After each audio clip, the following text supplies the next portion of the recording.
Good morning to you. This Tuesday morning, all I can say is welcome, ladies and gentlemen of Clan Wake Up Nigeria, CWUN. Yes, C1. This is our reason for living, the reason we get out of bed every morning. We do it for you. Welcome to another edition. Absolutely. All the women of the world, you are especially welcome. Even if you're not ready for the day, it cannot always be night. Maya Angelina, those words, that was something that she put to poetry. And every time I am on TikTok, I kind of like see it all the time. Yes, I'm on TikTok now. But congratulations, women, because it is the 8th of March. That means it is International Women's Day.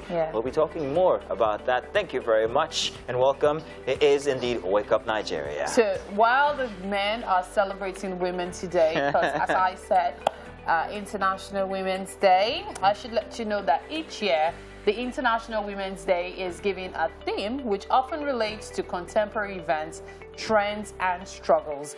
This year the focus is on breaking the bias. Imagine a gender equal world. Yes, indeed. We're going to be helping to strengthen that thought. And of course, helping out will be Mr. Mike Mexicano. Yay! Mike, how are you ready for Women's Day? Yeah, Mike that's the sign. That's the sign. Okay, that's nice. Do you have your mascara in your bag? Yeah. Oh God, women they should end here. You should end here with this one. Mike, come on. Mike, for me, you won't use mascara. Come on, Mike. Break the bias. Break the bias. Okay, so if I use mascara, maybe you are going to the mechanic. You are going to carry a car to the mechanic. Bam. Sit down with the mechanic. I'll do it. Will you? But you use mascara. Yeah, well, and lipstick. If you're good for that, then we do have a deal. My name is Mike Mexicano. It's great to have you. Happy International Women's Day. Now, while time ticks away, it's time for us to start off the show. Yes, letting you know what is on the cards for today. Yes, indeed. Now, hopefully, you've got a beverage in hand and your eyes on the prize. Welcome to the very first hour of Wake Up Nigeria, the wholesome family show that you've been looking out for since. That's right. Look out for some interesting discussions today. We have a lot to talk about. Being 8th of March, International Women's Day, can't say that enough. And of course, even though the ladies aren't here, we'll do ours tomorrow. My name is Mary Bashua Alimi. And of course, my name is Mazino Peel. You want to stream the show live at tvcentertainment.tv and on Facebook at TVC Connect. Send in your comments, please. We always love to read them on social media. Use the hashtag #WakeUpNigeria on TVC. Now, when you download the TVC app on both the Android and iOS stores, you get unrestricted access to all our premium shows anywhere in the world, okay? So you could also find us on YouTube at TVC Entertainment to catch up on old episodes of the show. Yes, leave the old episodes now. Let's tell you about this one here for today, a Tuesday, Women's Day. We begin with health, and we will be discussing bone disorders we need to know about. Rickets with Dr. Babajide Lawson, the lead consultant, orthopedic and trauma surgeon, Reddington Hospital, Lagos.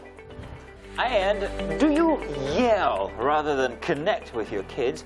Well, we'll be discussing stop yelling and start connecting with your children on parenting with parenting coach and child behavior consultant Sandra Oluwadari. Now, she's also the founder of Winning the Parenting, or rather Winning in Parenting. Right after that, we will be enjoying some good music from Badaru Ezekiel, popularly known as Easy Blaze, a gospel artist who is the leader of the Unlimited Worship Crew.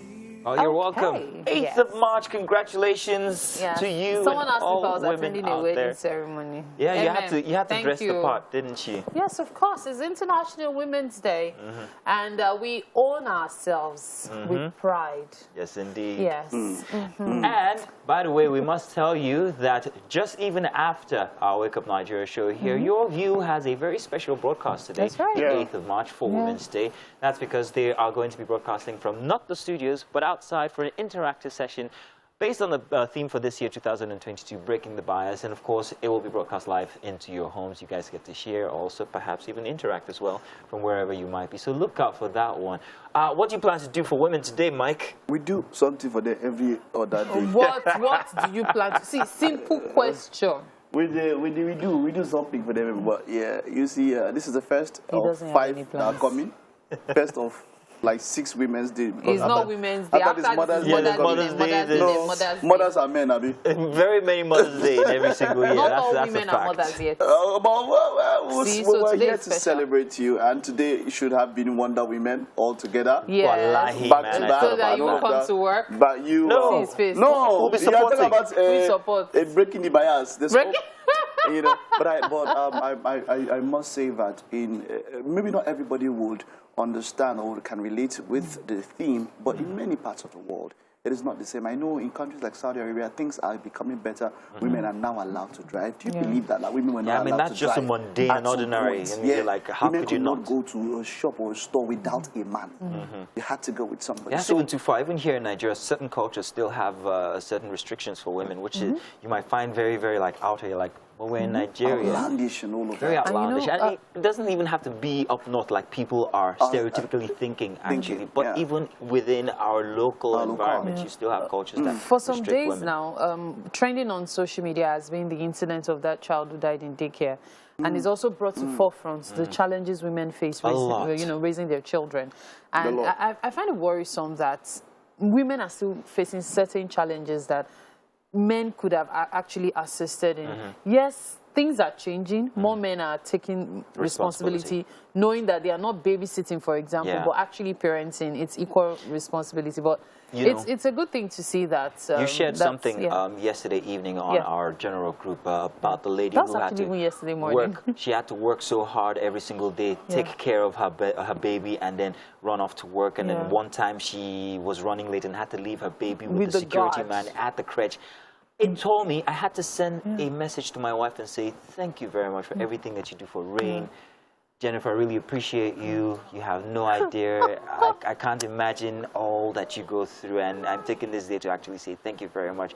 And I love our daughter, and she came from you, and that's beautiful. Thank you very much. You know the craziest part? The lady didn't even realize what she had done until she got to the office. We'll talk about that much more. Hello and welcome to the news updates on Wake Up Nigeria. I am Kelly Egiga. We are staying with the unfortunate death of Oluwabamiche Ayowole, the 22-year-old fashion designer who boarded a BRT bus in Lagos. Now we can tell you that the driver of the bus Rapid Transit, which she boarded on that fateful day, has been arrested and paraded by the Department of State Services in Lagos. The suspect, who disappeared into thin air after the incident, was arrested in the Dobolu area of Ogun State. The driver spoke to TVC News. But I pick her from Chevron. Okay. Then I picked the other 3 guys at Agbigin. Okay. When those guys showed me the weapon, as I was saying, sir, I was I can't be myself anymore. Fears have come in me. So whatever the man on guns sit down there, whatever he told me, it's what I do. When I follow that Qatar bridge, after that overhead bridge, they ordered me to stop there. And when they ordered me to stop, so I should open the door. When I open the door, then they now track. When they come down, they now start dragging her down. When I saw she was crying for help, actually I'm helpless. So I was just thinking that she's inside the vehicle, holding the iron. So I move on. I arrested her last night. How did they arrest you? Where I ran to, because when the issue happened, I'm afraid. Well, earlier on the news, late Bamiche's elder brother, Pelumi Abegunde, said the family is broken and shocked over the brutal killing of his younger sister. He urged security operatives to ensure justice is served. My mom fainted. The immediate sister, the one after which Bamiche was giving birth to, who is also heavy, she fainted. Our first daughter, she fainted too. She already sent a name. She wants my child to be named. Oh God. She sent a name. She sent a name. What a sad story. We have our eyes and ears on that story and we'll bring you updates subsequently. Now, the Minister of Labour, Chris Ngige, says the leaders of the Academic Staff Union of Universities do not obey the Nigerian Labour Act. He adds that it is not appropriate for students not to attend lectures due to the 1-month warning strike by ASU. Who are registered under the Academic Staff Union of Universities. They are affiliated to the Nigerian Labour Congress. But that affiliation is only in name. It's not in deed. Because they don't obey the Labour Act as bad conciliation. For example, ASU declared a 1-month strike and called it warning strike. 1 month. They did not notify the employer, Ministry of Education. Neither did they notify me as Minister of Labour that there's a breakdown in negotiation. I know that they had some discussion, which was in limbo, but I should be notified properly so that I can arrest the breakdown and bring it forward to the Ministry of Labour for proper conciliation. Now, away from Labour stories, the Communications Secretary of a Socio-Cultural Group, Ilana Omo Odua Worldwide, Maxwell Adeleye, says the Yoruba Nation activist Sunday Adeyemo, also known as Sunday Igboho, has been released from detention by the Benin Republic authorities. Now, this was contained in a statement released by Maxwell, who says the activist was released on Monday and handed over to the leader of the Ilana Omo Odua Worldwide, Professor Banji Akintoye. The statement also describes the release of Mr. Igboho as a triumph over truth, over darkness in Yoruba land. Mr. Maxwell told TVC News in a telephone conversation that Mr. Igboho was released because there was no case against him in Benin Republic. The man we call Igboho has just been released, as we said. They are released to the leader of the Yoruba self-determination struggle, Professor Banji Akintoye, and the deputy, Professor Wale Adeyemo. To speak to you, Igboho will be sleeping in his apartment in Cotonou, the capital, the commercial capital of Benin Republic tonight. And in the next 20 or 30 minutes, I'm going to release some photographs to the watch to show that Igboho is indeed a free man and is an happy man. And by the grace of to God be the glory, he is fit, hale, and healthy. But the fact is that Igboho is likely to remain in Benin Republic. You're watching the news update on Wake Up Nigeria. We're back in just a moment. Please stay with us. Thank you for staying tuned. It's time for us to check out the updates. That's the newspaper headlines right now. Beginning with the Nation newspaper. The Nation newspaper has this: confusion in APC over caretaker boss Buni's fate. Niger Governor Sari Bello takes over. Yobe Governor rushing back from Dubai. Up here we see family of slain lady on Lagos BRT demands justice. Crisis reading Osun PDP holds primary as Adeleke battles Babayemi. We fled Ukraine dodging Russian bullets, bombs. That's coming from Nigerian students relieving their ordeal. And finally, on the front page of the Nation newspaper, we have this: Kyari, 6 others arraigned for drug trafficking. All of these stories and more you can catch in the Nation newspaper this morning. And from there, we head straight to the Daily Sun newspaper. Now, the Daily Sun newspaper has this: tension, confusion in APC. Governor Bello takes over as party's acting chair, says Buhari okayed move. 7 governors, states chairmen, storm secretariat.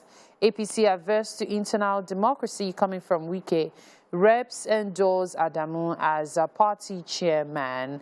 Down here we see strike, while renegotiation of agreement with ASU others lingered. That's coming from the federal government.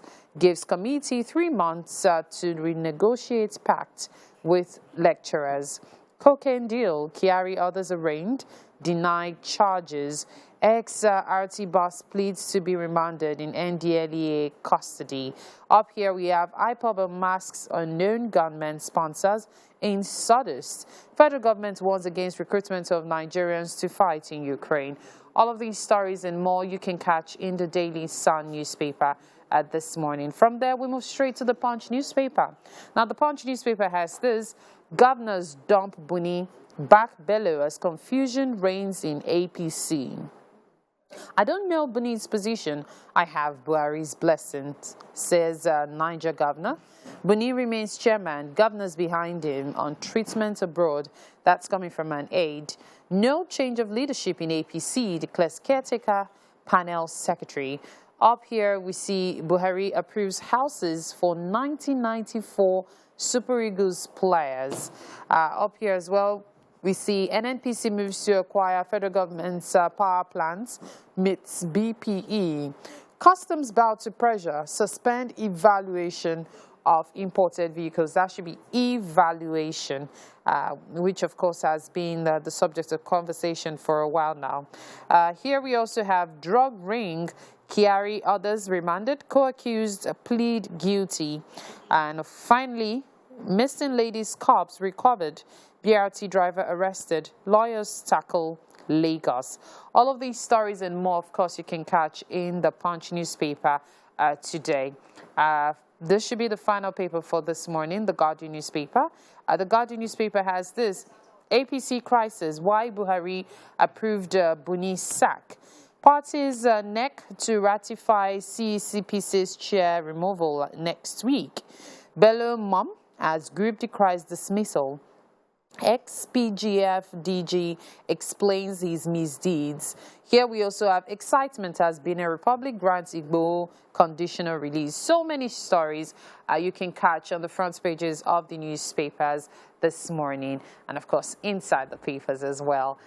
And you're welcome. It's time for What's Up and About. Welcome, ladies and gentlemen. And I don't know what to say about today's topic, but I'm going to go right ahead and say this. For the first time, you saw the pause, the hesitation, because we were trying to put ourselves together, like really pull ourselves together to talk about. I don't know if it's solutions or emotions we're about to give here. I think for me, it's mostly emotions, and we're about to talk about the situation of the young lady who was murdered in the BRT bus that has made social media all through yesterday. Her body was discovered, and of course the BRT driver has been arrested, but still it brings so many questions, it raises so many, it pours out so many emotions since the news hit social media and everybody's been talking about it. Personally, I am just exhausted at the situation. Security is something that we've always battled with. We've always said, be careful where you go, be careful how you get there. If you find certain vehicles suspicious, don't go into them. But then when you think about the fact that this is a Lagos-owned BRT, and you think that this would be the safest way to get from point A to B, and yet such a story comes out, you are left without anywhere to go. BRT isn't owned by Lagos State per se. So it's been given to different companies who take charge of it. I know Primero takes care of the Oshodi, Abule Egba access like that. So everyone has their corridor. So there's actually a company that takes that Chevron to Oshodi corridor that the lady was involved in. Now, if in the news earlier, we heard the interview with the bus driver, and he claims that his bus was actually hijacked. And so these guys were the ones that held him at gunpoint till they dragged the girl off the bus, that he was feeling helpless was why he didn't go to make reports. Or, you know, he actually tried to explain himself. And, you know, let me play the devil's advocate here, not trying to take sides with the BRT driver. But if you've had dealings with the police, you would realize that the police themselves are largely helpless. I have a few friends in the force, and I know for sure that there are certain things we expect them to be able to do that they cannot. Say, for example, tracking numbers. You would think that would be a basic police job, but they've been banned from doing that. And so before police can take actions on certain things, there's a lot of bureaucracy going on. You would not be able to find solutions as quickly as you would. So the BRT driver is probably thinking, I'll be blamed for this. Let me go and hide, as if he can hide forever. So that's me trying to say, okay, I'm going to just give him the benefit of the doubt for now. And then as investigations unfold, we'll know the truth of the story. Yeah. That seems quite plausible. I mean, considering his story, because first of all, before you become a BRT driver, you have to be a guy. You have to be a guarantor. Yes. There would have to be some vetting on you. So with all of that, I don't think that any reasonable person would want to commit such an act And think that he would go in the BRT, and would think that they would be unable to track him. So, of course, let's allow investigation to go. But that seems, it's possible that, yes, it could have been hijacked. And from the video, she said there were about 3 other people in the bus as at that time. So that is possible. It was not like he was the only one. You understand? So getting him now is one. Now the point is, we have, you see, that's what I've always felt like. If there are 2 things, if we can get it right, security issues would really come down. Lights and camera. Yeah. The remaining thing is action. That's us.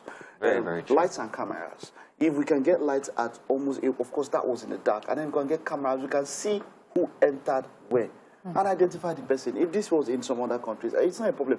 Where was the bus stationed? There was a camera somewhere that would have picked up somebody entering inside and all that. It would have been just very easy. And it's not like we cannot do it. It's not like we don't have the ability to do it. You know, it's funny you would mention this because when you bought BRT bus, there's a camera actually. I'm not sure if this one has it. I don't know. It just clicked now. Oh, there's a camera, when but you does it bought work? I mean, the BRT bus, there's actually a camera. I'm not sure what the camera records, but there is a camera when you bought the BRT bus. So maybe I'll tell you something about the way I feel. Yeah, I think security is in our hands at the end of the day. I think this is just heightening that awareness for us that you have to be really careful, especially at certain times of the day. Be very aware of your environment. Be very aware. She was actually very aware. Exactly what I was going to say. Like, how much more aware? It's like I said, this is not a conversation that's going to help with solutions. It's an outpouring of emotions here, and I'm really exhausted. What else would she have done? I don't know, Mike. I mean, it's a shame. BRT, I don't know. What else? I mean, this is not something that is. Do you understand? What could she have done? And then it just goes to show how decadent we are as a society. Do you understand? Like, it doesn't just for somebody to get some few quid. It's not a problem killing someone else. That is where we are as a society. And then as much as government has their own part to play, I mean, look at this. We have 16, 17-year-olds. We have teenagers even going as far as doing things like this. Yes. As a people, man, we have a problem. Look, we were complaining the other day about all these ritual killings in movies, but the way the movies end, they always end showing that these people get punished for their deeds. But there's this mentality these days that even if not for 24 hours, make I get money. I don't know. I'm just feeling hopefully really justice sad is about served. it. Hopefully I really hope justice so is too. That's it for me. Hopefully justice is served. Our hearts are with the family, and we continue to follow the story. We are invested in it as well. Do stay tuned. It's Wake Up Nigeria. Welcome back. And if only you heard what Mary said before the show started, or rather before we came on this segment. But we're not going to tell them, are we? I didn't say anything, and you have to believe me. Mary's innocence is beautiful, as in, I mean, what else could you ask on Women's Day? Innocence. Yeah, right. In any case, welcome. Final segment here. We have with us our performer from just before, Badru Ezekiel, who is also a gospel artist. Of course, he's a gospel artist, but he is the leader of the Ultimate Worship Crew. Yes. You're welcome, Ezekiel. Easy Blaze. Easy Blaze, though. It's Easy Blaze. Yeah. Even though it's Ezekiel. Okay, so it's Easy Blaze. Exactly. So how did the blaze come about? Okay, it came from when I was reading the Bible one time, and the meaning of Ezekiel is God's strength. Yeah. So I read about imputing fire in my bones. So I call myself God's strength who has more fire. Nice. That's Easy Blaze. I like. That's God's beautiful. strength who has more fire. Wow. Now, you're not just used to singing by yourself. Apparently, you're also a choir master. Sorry. Music director. Music director. Well, it's the same thing, isn't it? Yeah, it's the same thing. At least in church, it's called a choir master. Outside of church, it's called music director. But tell us what inspires your music, apart from it being gospel. Is there any other thing that makes you want to write, makes you want to impact, makes you want to tell? What else is it? Okay, my primary goal basically is to win souls for Christ, and most especially when I see people who are lost in the world and who doesn't have that encouragement, because the gospel is about love, sharing love towards each other, trying to don't just focus on the flaws of people, focus on the things that will make them better. Okay. So with that in mind, I just see that as an inspiration, just talk about the love of God and also to encourage others. Now, there are people who have always been this way, while some met it at some point in their lives, talking about salvation. Got a calling. What was your story? Okay. Or rather, what is your story? Okay, my salvation story. Okay, my dad is a pastor though, and my mom is a pastor. Okay. So no. It's not because of that. I tell people that even if your parents are pastors or religious leaders, that doesn't mean that you also will follow that footstep. But it all takes a deliberate decision for yourself. And also deliberate about my salvation story, and right from 5, 6, going to church, and also trying to learn so many things in church and to sing. So from there, we're just flowing like that to this time. Okay, so I have a question for you. Now, this question is going to involve you as well, because you're on radio all the time. And when you're on radio, Mary, why don't you play Easy Blaze's songs? Why do you reserve them for Sunday mornings? And how does that make you feel? She's going to answer. Well, how does that make you feel when gospel music is restricted to just Sunday mornings on radio or on media generally? Do you think that it's something that people should actually listen to all the time? Yes, people should listen to gospel music all the time, because majorly that is really the bedrock of salvation. That's the bedrock of everything we are called to become, because now everything about the gospel is about love, sharing each other, talking about things around, and also associate with people more than even your own cliques. Let me put that way. You know, there's some people that are believers that just share themselves with themselves alone. Why not circulate that sense with all the other people? So that's what I think about radio. Radio is like on Sunday mornings, people are going to church. Let's play them music. But Mary, why don't you play gospel on your show? So I am not in control of the music. But then it brings me to, you know, we've talked about the fact that, you know, we're talking about the gospel and all. However, the reality is there's the gospel and then there's people's lives. Outside of this, is there anything else you do to support yourself, or is this what pays the bills? No. I am also a data analyst. A what? Data analyst. Okay, data analyst. Okay. I also venture into modeling, like fashion models. And oh wow, a preacher who models. Oh my goodness, that's fashion interesting. models, and also into graphic design and so basically a preacher who models, that just sank. Yeah, exactly. That's interesting. So that's basically what has been paying the bills with music. Okay, so this is something you love to do. Yeah, it's a passion. The music, while you also have something that pays the bills. Exactly. I'm pointing this out because there are some who believe the ministry should pay for everything. So it's been a debate, especially on social media, and with reference to certain passages in the Bible, that it's important to also have something you're doing. Yes. And you yourself should be supporting the ministry in your own way. So, yeah, commendable. I want to talk about that modeling bit, because that's a surprise to me. How far are you willing to go in your modeling? If you were asked to pose, for instance, naked. No. You wouldn't? No. I'm not done with my question. Okay. And the bill was $2 million. Okay.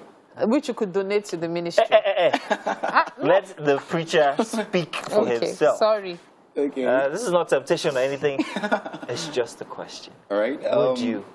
For me, I won't. Why? Because the kind of modeling I venture into is just maybe fashion lines, all this wares, design wares, wristwatches, shoes, bags, and stuff like that. But not the naked one. But I actually, yes, I actually won a pageantry though in 2018. Oh, nice. Mr. Miss Homecoming in Nigeria. Okay. We did. So with that gave me also more platform to reach out to others. To help the less privileged also. Yeah, I am reaching out to any platform that is a naked man with a Buddha belly. For $2 million, I will do it. I don't mind. My wife will understand. But really, I'm actually finding you exemplary, especially when it comes to the faith. But how do you relate with other people? Like, you know how there's this bias when somebody is all gospel, and people are like, leave him, nah, Father of God. Nah, how do you handle that? Well, I say it all starts with your kind of social setting. Now, even as a gospel artist, that doesn't mean you don't relate to others. I've also talked with secular artists, upcoming ones, that we can relate to each other and also try to bring about ideas that could help you understand yourself better. So relating with them like that, sometimes, even without you seeing me, you will think that, okay, this guy is this Pompier guy, this great guy, this what's up guy. But when now you're okay, he's a gospel artist, are you sure? Are you? So that kind of sense changes their perspective, and we roll together like that. Okay, well, that's very interesting. But do you see yourself going into secular music anytime? Not at all. How about imbibing certain secular music beats and all? You know, right now Collaborations. you're doing Go more ahead and of date. soul, so to speak. Yeah. Yes, but are you looking to also doing other stuff like maybe bringing in, let's Gospel say, rap. gospel rap the and the rest rest? Can you perform with Zazu? No. You could do it like gospel, No. Oh man, come on, give it a try. You have to bring the sheep to the load. No. Well, in any case, let's bring you some food. Come on over here, man. Come on over. Let's take it to the kitchen where Mike is Mike ready is with Chef waiting for Adu. you there. Step this way, Mike. Invite him over, He's please. beating you to breakfast. Oh, you don't want to invite him? Great to have you. Mike Minister's has beaten kid, him. yeah? No, so there's this thing about ministers' kids that they don't always turn out the way they're. But I don't know if you've heard that before. Yeah, Right, but this Pastors' one kids are the worst. See the way he's even dressed, you know that. All right, so we got something here for you. Just wanted to try it out. Chef Adu. Yeah, so that's a combination of jollof spaghetti with shredded chicken salad. Okay. You want to try it out? It looks very nice. Very nice. Okay.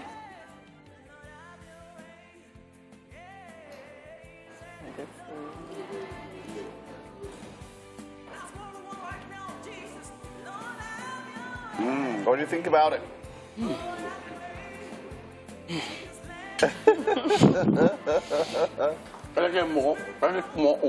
take it. These are all yours. All right, sure you enjoyed that. Chef Adu, well done. So, guys, it's International Women's Day, of course, and you have any word for the women? It's International Women's Day. You have any word for women? I love you all. Ready to say? Okay, I love you all. Be the best you ought to be, and also empower yourself more, because that makes you even exceptional in different phases and spheres of life. All right, Thank you. wonderful. All right, thank you.